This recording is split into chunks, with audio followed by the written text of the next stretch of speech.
नमस्कार, आप देख रहे हैं के न्यूज इंडिया। मैं हूं आपके साथ तन्वी सक्सेना। बुलेटिन की शुरुआत करते हैं राजधानी दिल्ली की खबर से। दिल्ली से अहम जानकारी आपको बता रहे हैं, जहां अमेरिका के 3 दिवसीय दौरे पर रहेंगे प्रधानमंत्री नरेंद्र मोदी। और प्रधानमंत्री नरेंद्र मोदी ने किया ट्वीट और कहा कि ऑस्ट्रेलिया के पीएम के साथ व्यापक चर्चा की। पीएम एल्बनीज के साथ व्यापार को गति देने पर हुई चर्चा। सुरक्षा, अंतरिक्ष और संस्कृति को और ज्यादा गति देने पर चर्चा की गई है। बड़ी जानकारी आपको बता रहे हैं। भारत ऑस्ट्रेलिया के साथ समय परीक्षित मित्रता को महत्व देता रहा है, प्रधानमंत्री नरेंद्र मोदी ने एक्स पर लिखा। बड़ी जानकारी आपको बता रहे हैं।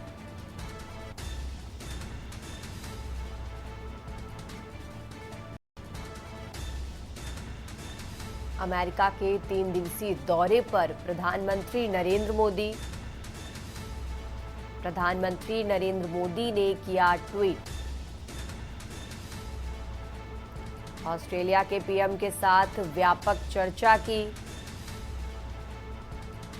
पीएम एल्बनीज के साथ व्यापार को गति देने पर चर्चा की है। बड़ी जानकारी आपको बता रहे हैं। ऑस्ट्रेलिया के पीएम के साथ व्यापक चर्चा की।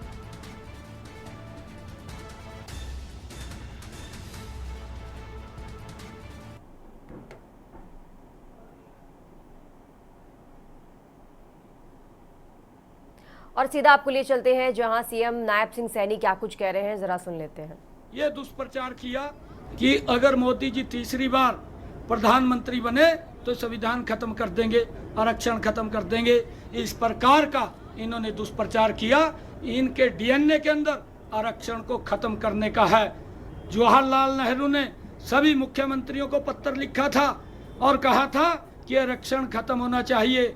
और अभी राहुल गांधी ने भाइयों विदेश में बैठ करके कहा कि हम अगर सत्ता में आए तो आरक्षण को समाप्त करेंगे। ये इनकी सोच है। ये लोग सोचते हैं गरीब को पनपने नहीं देना। वो पवित्र संविधान जो डॉक्टर भीमराव अंबेडकर जी बाबा साहब ने बनाया और उसकी भावनाओं को कांग्रेस पार्टी ठेस पहुंचाने का, कुचलने का काम ये कांग्रेस पार्टी कर रही है। और इसका उदाहरण भी है, कांग्रेस ने कभी भी दलित समाज को सम्मान नहीं दिया, उसको वोट बैंक के रूप में इस्तेमाल किया है। आप इतिहास देखिए, बाबा साहब के साथ कांग्रेस पार्टी ने क्या किया है। उनको अपमानित करने का काम कांग्रेस ने किया है। और फिर अशोक तंवर जो इनका प्रदेश का अध्यक्ष था, इन्होंने उसकी गर्दन को तोड़ दिया। कोई उसको पूछने नहीं गया हॉस्पिटल में। और उसके बाद अब कुमारी शैलजा की बारी है। किस प्रकार की उसको मानसिक रूप से टॉर्चर किया गया। अरे जाति सूचक शब्द बोले गए, किस प्रकार से उसको अपमानित किया गया। अरे वो लीडर है, कांग्रेस की बड़ी लीडर है, उसने अपना जीवन दिया है। अगर उसकी इच्छा हुई है कि मैं मुख्यमंत्री बन सकती हूं तो क्या आपत्ति है। अरे कोई भी इच्छा कर सकता है, कोई भी कह सकता है। आप उसको जाति सूचक शब्द बोल करके अपमानित करते हैं। कांग्रेस की सोच रही है कि गरीब व्यक्ति को, ऐसी समाज को, दलित को और दबा दो, उसको पनपने न दो। अगर कोई दलित समाज में से बड़ा नेता बनता है, कांग्रेस पार्टी उसको दबा करके नीचे कर देती है। ये हमें समझना बोल सकता है, कोई आपत्ति नहीं, बोल सकता है। हमारे यहाँ पर पार्लियामेंट्री बोर्ड तय करता है। कोई नेता अपनी बात को रख सकता है, कोई आपत्ति नहीं। इनेलो और कांडा साहब साथ आएंगे सर? देखिए, कांडा साहब को भारतीय जनता पार्टी ने समर्थन दिया है। हमने उसको समर्थन दिया है क्योंकि उन्होंने एक सीट हमारे से मांगी थी जो हुई है। उस बात के तहत भारतीय जनता पार्टी ने गोपाल कांडा का समर्थन किया। लेकिन इनेलो ने कांडा साहब को समर्थन दिया तो बात तो एक ही हुई सर।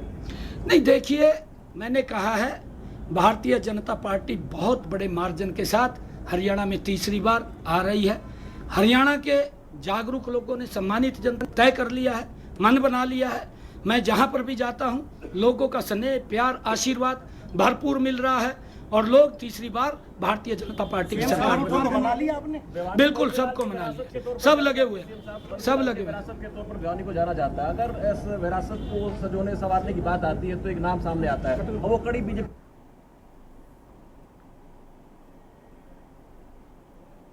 तो सीएम नायब सिंह सैनी को सुन रहे थे आप, जो कांग्रेस पर जमकर निशाना साध रहे थे। साथ ही आरक्षण और पिछड़ा वर्ग को लेकर उन्होंने कांग्रेस पर निशाना साधा।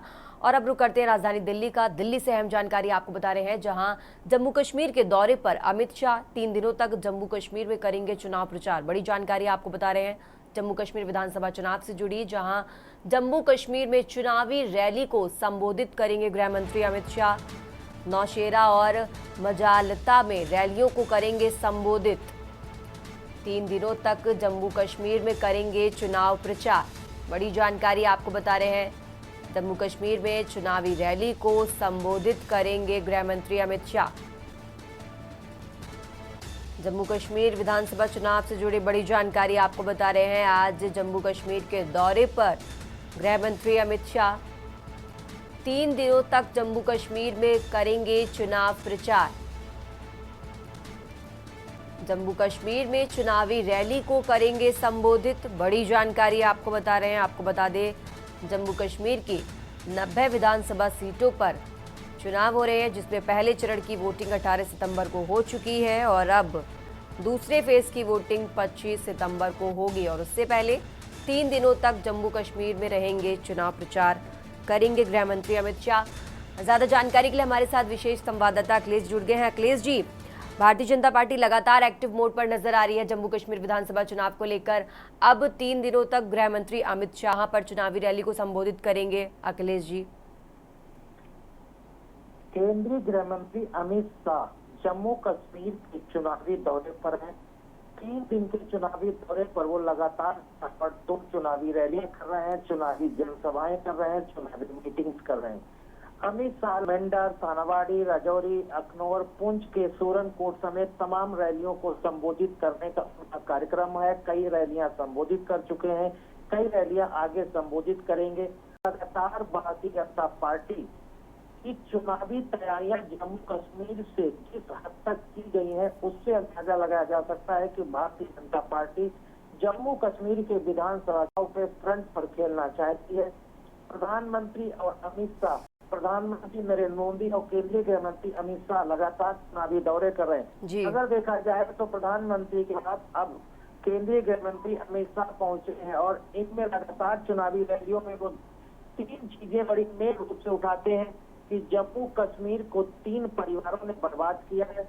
जम्मू कश्मीर में 3 परिवारों को ज्यादातर राज रहा है और इन्हीं के दौर में आतंकवाद आया। इन्हीं 3 परिवारों के राज के दौरान यहाँ पर युवाओं ने जान गंवाई, यहाँ पर बेरोजगारी बढ़ी है और यहाँ पर रोजगार के अवसर घटे हैं। अगर इसके अलावा अगर देखा जाए तो यहाँ जम्मू कश्मीर में भारतीय जनता पार्टी के तरफ से चुनाव प्रचार में लगा है कि जब 90 के दशक में अब्दुल्ला की सरकार हुआ करती, फारूक अब्दुल्ला मुख्यमंत्री हुआ करते थे, उसी दौर में यहाँ पर आतंकवाद को बढ़ावा मिला और उस दौरान आतंकवाद का जो डर था वो पाकिस्तान से लगातार था, लेकिन वो उस समय की सरकारें थी इस आतंकवादी थी। लेकिन इस वर्तमान में सरकार, मोदी सरकार गोली का जवाब गोले से देती है, डरने की जरूरत नहीं और जम्मू कश्मीर का अब विकास करना है, इसलिए भारतीय जनता पार्टी को वोट देना है। और भारतीय जनता पार्टी के कैंडिडेट लगातार इस तरह की अपील केंद्रीय गृह मंत्री अमित शाह जम्मू कश्मीर के चुनावी दौरों में कर रहे हैं। इससे आप अंदाजा लगाया जा सकता है कि भारतीय जनता पार्टी, कांग्रेस, अब्दुल्ला परिवार और मुफ्ती महबूबा मुफ्ती परिवार को लगातार कर जम्मू कश्मीर में चुनाव प्रचार अभियान में तेजी बनाए हुए है। बिल्कुल अखिलेश जी, आप हमारे साथ बने रहिए, हम आगे भी आपसे जानकारी लेते रहेंगे। और खबर आपको बता रहे थे, जहां जम्मू कश्मीर के दौरे पर गृह मंत्री अमित शाह रहेंगे, चुनावी रैली को संबोधित करते नजर आएंगे और 3 दिनों के दौरे के लिए जम्मू कश्मीर जा रहे हैं गृह मंत्री अमित शाह।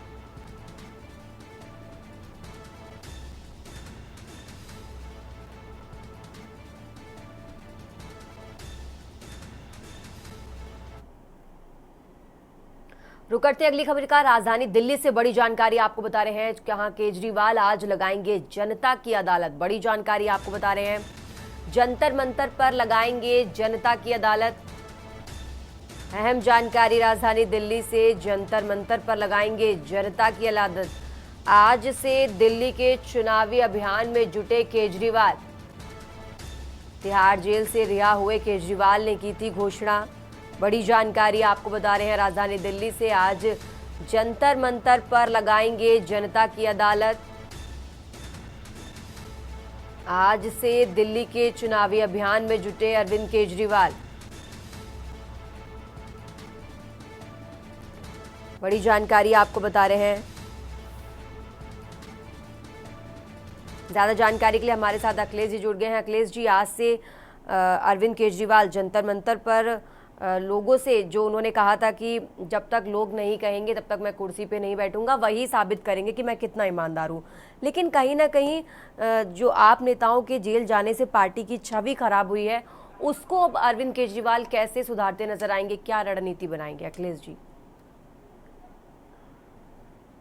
देखिए, अरविंद केजरीवाल जंतर मंतर से अपनी राजनीति को शुरू करने वाले आज फिर जंतर मंतर पर लौट रहे हैं। करीब 10 साल दिल्ली की सरकार चलाना और 10 साल दिल्ली के लगातार मुख्यमंत्री रहना और उसके बाद दिल्ली की कुर्सी तक पहुंचने के लिए जंतर मंतर से ही एक दिन अरविंद केजरीवाल की शुरुआत हुई थी। और धरना प्रदर्शन और आंदोलन की जब शुरुआत दिल्ली के जंतर मंतर से हुई थी, 10 साल की सरकार रहने के बाद एक बार फिर अरविंद केजरीवाल को दिल्ली के जंतर मंतर पर लौटना पड़ रहा है। और आज वो दिल्ली के जंतर मंतर पर जनता की अदालत लगाएंगे। आप कह सकते हैं कि दिल्ली की जनता यानी किस तरह से अरविंद केजरीवाल आगामी विधानसभा के चुनाव में जान फूंकने, आगामी विधानसभा के चुनाव की तैयारियों के मद्देनजर, आगामी विधानसभा चुनाव में भारतीय जनता पार्टी और कांग्रेस को हराने की तैयारियों के मद्देनजर आज अरविंद केजरीवाल की जो दिल्ली के जंतर मंतर पर जनता की अदालत लग रही है, आप इसको सीधे सीधे दिल्ली के विधानसभा चुनाव की तैयारियों बिल्कुल जो देख सकते हैं। जी, एक दिन वो था जब यहाँ से जंतर मंतर से शुरू हुआ आंदोलन दिल्ली के मुख्यमंत्री की कुर्सी तक गया और मुख्यमंत्री कुर्सी से उतरकर जंतर मंतर तक लौटने वाले अरविंद केजरीवाल आज उसी फॉर्म में नजर आएंगे जो करीब 12 साल पहले वो नजर आए थे। दिल्ली की जनता को आज आमंत्रित किया गया है। अरविंद केजरीवाल की तरफ से आम आदमी पार्टी के कार्यकर्ता और पदाधिकारी पूरी दिल्ली में दिल्ली में लगातार ये प्रचार करने में जुटे थे कि आम आदमी पार्टी के संयोजक अरविंद केजरीवाल आज दिल्ली के जंतर मंतर पर जनता की अदालत लगाएंगे, जनता की समस्याओं को सुनेंगे, जनता की परेशानियों को सुनेंगे और दिल्ली में क्या नया होना चाहिए, दिल्ली में क्या आगे काम होने चाहिए, दिल्ली में कौन सी योजनाएं और आनी चाहिए, लोगों को बिजली मिल रही है कि पानी मिल रहा है, स्कूल अच्छे चल रहे हैं, स्वास्थ्य सुविधाएं उनको अच्छी मिल रही हैं। इन तमाम मुद्दों को लेकर आज अरविंद केजरीवाल जनता की अदालत में दिल्ली की जनता से बात करेंगे और उसी के आधार पर आगे चुनावी अभियान में दिल्ली की सड़कों पर उतरेंगे। डोर टू डोर आम आदमी पार्टी कैंपेन करेगी। दिल्ली के हर गली चौराहे पर आम आदमी पार्टी के नुक्कड़ सभाएं होंगी और गली चौराहों पर रोड पद यात्राएं आम आदमी पार्टी निकालने जा रही है। मनीष सिसोदिया पहले से पद यात्राएं चला रहे हैं। अब अरविंद केजरीवाल की अगुवाई में दिल्ली के हर गली कोने और ऊंचे तक ये पद यात्राएं आम आदमी पार्टी की निकलेंगी और एक तरह से पूरा आम आदमी पार्टी चुनावी मोड में उतर गया और उसकी शुरुआत आज अरविंद केजरीवाल की जनता की अदालत दिल्ली के जंतर मंतर के से देखी जा सकती है। बिल्कुल अखिलेश जी, बहुत बहुत शुक्रिया आपका तमाम जानकारी हमारे दर्शकों तक पहुंचाने के लिए। खबर आपको राजधानी दिल्ली से बता रहे थे, जहां आज जनता की अदालत में जाएंगे अरविंद केजरीवाल।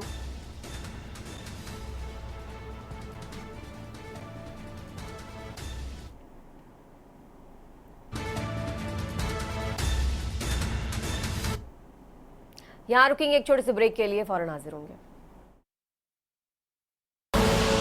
आप देख रहे हैं के न्यूज, खबरों का सारथी। ब्रेक के बाद एक बार फिर से आप सभी का स्वागत है और अब खबर आपको सीधा राजधानी लखनऊ से बता रहे हैं। लखनऊ से अहम जानकारी आपको बता रहे हैं। राजधानी लखनऊ से बड़ी जानकारी, जहां सीएम योगी हरियाणा में करेंगे जनसभा। बड़ी जानकारी आपको बता रहे हैं, हरियाणा में होने वाले चुनाव को लेकर सीएम योगी करेंगे जनसभा। मुख्यमंत्री योगी जिंद सोनीपत में करेंगे चुनावी सभा और करीब 11:45 पर सीएम योगी नरवाना विधानसभा पहुंचेंगे। मुख्यमंत्री योगी जिंद, सोनीपत, करनाल में करेंगे जनसभा। करीब 11:45 पर सीएम योगी नरवाना विधानसभा पहुंचेंगे और फिर उसके बाद करीब 1:15 पर सीएम योगी अलग अलग विधानसभाओं में जाकर जनसभा करते नजर आएंगे। तो बड़ी जानकारी आपको बता रहे हैं हरियाणा विधानसभा चुनाव से जुड़ी। यहां सीएम योगी हरियाणा में करेंगे जनसभा। हरियाणा में होने वाले चुनाव को लेकर करेंगे जनसभा।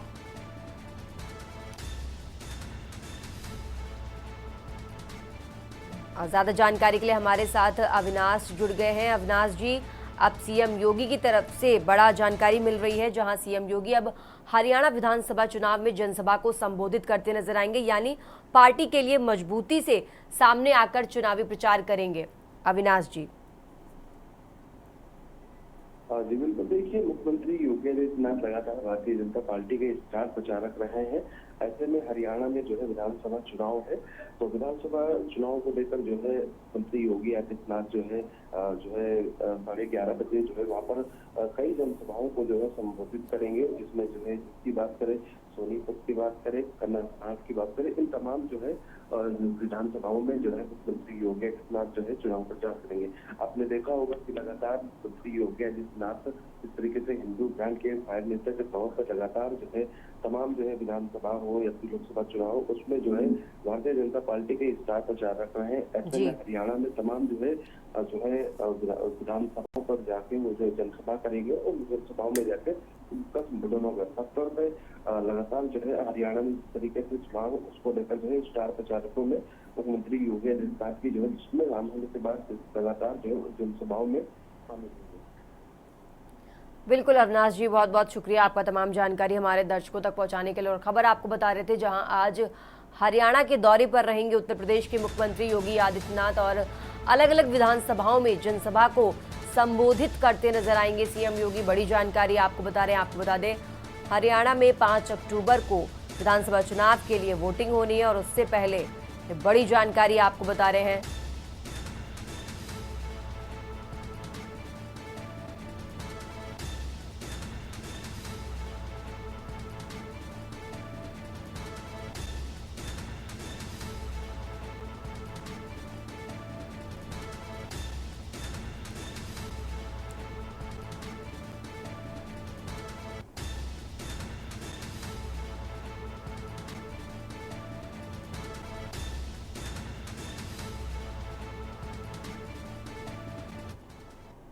रुक करते हैं अगली खबर का, और अब खबर आपको प्रयागराज से बता रहे हैं, जहां कृषि मंत्री सूर्य प्रताप शाही का प्रयागराज दौरा हुआ संपन्न।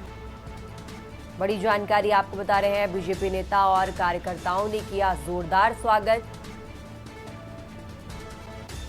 सर्किट हाउस प्रयागराज में हुआ स्वागत। बड़ी जानकारी आपको बता रहे हैं, प्रयागराज से महाकुंभ के लिए कई परियोजनाओं को दी स्वीकृति। महाकुंभ के लिए कई परियोजनाओं को दी स्वीकृति। बड़ी जानकारी, मेरठ को प्रयागराज गंगा एक्सप्रेस हाईवे भी शामिल। 35,000 करोड़ रुपए की लागत की है ये परियोजना। प्रयागराज से अहम जानकारी आपको बता रहे हैं, कृषि मंत्री सूर्य प्रताप शाही का प्रयागराज दौरा हुआ संपन्न। बीजेपी नेता और कार्यकर्ताओं ने किया जोरदार स्वागत। सर्किट हाउस प्रयागराज में हुआ कृषि मंत्री का स्वागत। महाकुंभ के लिए कई परियोजनाओं की स्वीकृति दी है कृषि मंत्री ने। महाकुंभ के लिए कई परियोजनाओं को दी स्वीकृति। साथ ही मेरठ को प्रयागराज गंगा एक्सप्रेस हाईवे भी शामिल है। 35,000 करोड़ रुपए की लागत की ये परियोजना है। बड़ी जानकारी आपको बता रहे हैं, ITI कॉलेज कैंपस फूलपुर में आयोजित कार्यक्रम हुआ और कृषि मंत्री सूर्य प्रताप शाही का प्रयागराज दौरा संपन्न।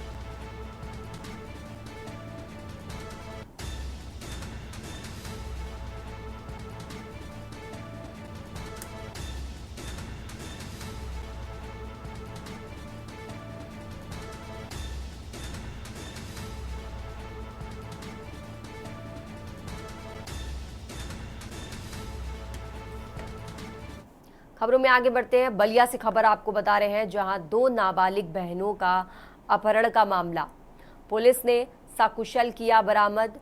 बलिया से खबर आपको बता रहे हैं, 2 अपहरणकर्ताओं को पुलिस ने किया गिरफ्तार।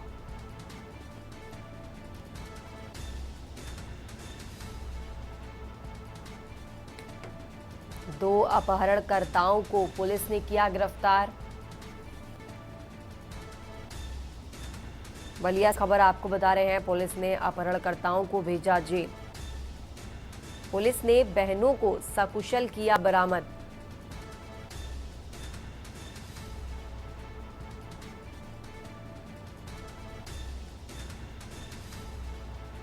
बड़ी जानकारी आपको बलिया से बता रहे हैं। बलिया के बैरिया थाना क्षेत्र का मामला है। 2 नाबालिग बहनों का अपहरण का मामला है। पुलिस ने सकुशल बहनों को किया बरामद, साथ ही 2 अपहरणकर्ताओं को गिरफ्तार कर भेजा जेल।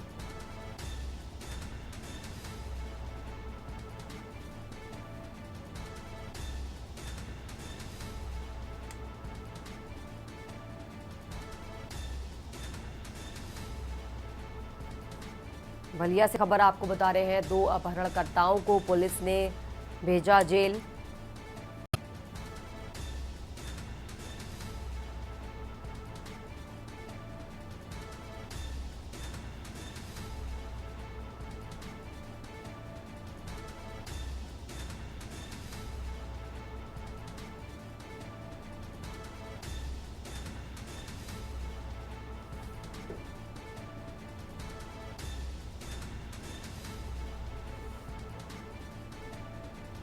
बलिया से खबर आपको बता रहे हैं। पुलिस अधीक्षक महोदय बलिया द्वारा चलाए जा रहे अपराध एवं अपराधियों के विरुद्ध अभियान के क्रम में आज बलिया पुलिस को एक महत्वपूर्ण सफलता प्राप्त हुई है। दिनांक 14/9/2024 को थाना क्षेत्र बैरिया की 2 नाबालिग बालिकाओं को 2 युवक बहला फुसलाकर भगा ले गए थे। उनको बलिया ले जाने के बाद उनके साथ वहां छेड़छाड़ की घटना कारित की गई। जब बालिकाओं ने शोर मचाया तो दोनों युवक उनको वहीं छोड़कर भाग आए थे। इसी क्रम में बालिकाओं की मां की तहरीर के आधार पर सुसंगत धाराओं में अभियोग पंजीकृत किया गया था। आज सुबह करीब 11 बजे दोनों युवक अमन गुप्ता एवं गुड्डू वर्मा को कोटवा मोड़ के नजदीक गिरफ्तार कर लिया गया है। दोनों युवकों को माननीय न्यायालय के समक्ष प्रस्तुत किया जा रहा है एवं अग्रिम विधिक कार्रवाई प्रचलित है। इस बुलेटिन में फिलहाल इतना ही। आप देखते रहिए के न्यूज इंडिया। आप देख रहे हैं के न्यूज, खबरों का सारथी।